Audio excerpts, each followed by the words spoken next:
Zenless Zone Zero just had its first major update. We went from 1.0 to 1.1. It brought a lot of changes. It brought a lot of new events. It brought a lot of new characters. And I thought I'd give you my honest opinion. What did I think about it? Hello everybody, my name is Hako and welcome into the channel. And if previous YouTube comments are to be believed, I'm also from the Sons of Caledon. So, well met. I'm re-recording this for the second time because I just sat down, tried to edit what I did up together. And then I found out that my recording software had for some reason unselected my mic. So I'm like, what's wrong with my headset? Why am I not hearing the sound? Then I went back and checked that, oh, no, my 15-minute rambling did not pick up at all. So, let's do it all over again. So, what did I think of the 1.1 update? I would probably give it an 8 out of 10. Yeah, let's say 8 out of 10. I thought overall it was a good update.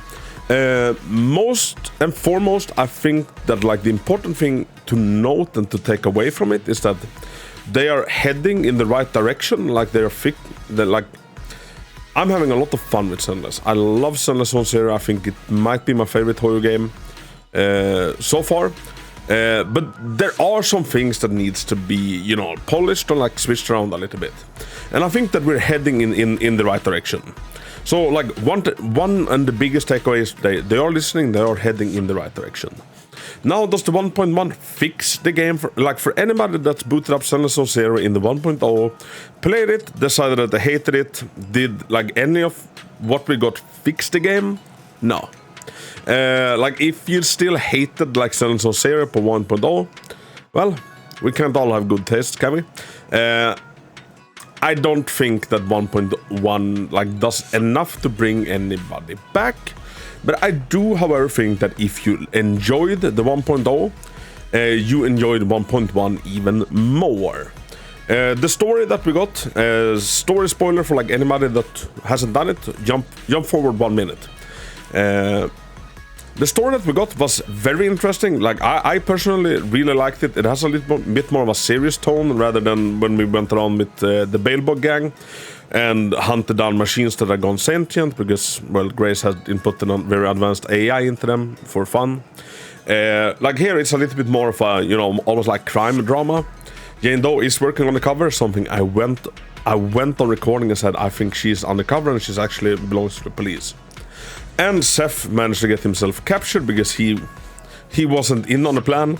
And Jane Doe basically had to blow her cover not to have to, well, kill Seth and a lot of other civilians.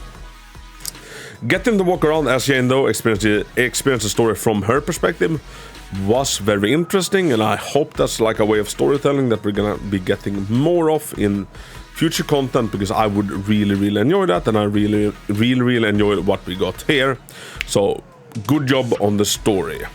For the events, I feel like the events were also a lot better than they have been before.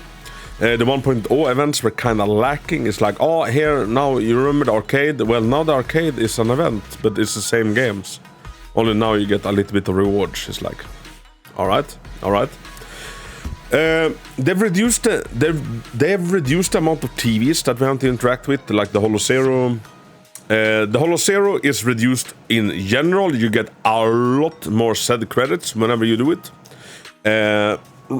For a single run. So for us, me included, that are farming Holo Zero every week up to the max to get more Dennis. You don't have to do as many runs anymore, and that is freaking convenient. And because it was starting to feel like a chore. And the new game mode that I added in, the Infernal Reaper, where we only kind of go and fight Nineveh, was also very nice. It goes a lot quicker since you don't have to interact with the TVs. Instead, you kind of like save up builds from before, kind of like the Divergent Simulated Universe in Honkai Star Rail, where yeah, you go and you scrunch up builds and then you can use them to like fight the big bad boss. So like you cut away a lot of the fat. Very good thing. Now some critique. Now that the characters are like starting to, you know, like get some decent gear, I myself, without having like a goated team like by any means, like I breeze through every single Shiyu defense, like including the last one with like more than 2 minutes to spare. So I'm hoping that they will get harder, because if I can clear everything with ease blindfolded, I don't know, just the motivation to like get and build new characters is a little bit lessened, like if I don't really have anything like I need them for. I know horror games aren't known for their difficulty, and like they are made to not be too stressful and not like be too much of like a fear of missing out. But I don't want it to be like, you know, a Genshin situation where you still like 4 years in can clear all content with a team of 4 stars or A ranks. So I am hoping there will come something harder where, you know, I feel like, oh, I'm so glad I have Jane though, because otherwise it will this would be impossible, etc. And from the characters that we've been getting, we got Xing Yi, which is the police stun unit. She's absolutely awesome. She's so much fun to use. I'm super happy that I pulled for her. And now, upcoming very shortly, we're getting Jane Doe. And like, just character-wise, they've knocked it out of the park. And just looking at the characters coming in 1.2, where we're getting Caesar and Bernice, like they're only gonna ramp it up. It's only going to get better. So that is super freaking exciting. But overall, the characters have got in 1.1, because that's what we're talking about now. Excellent.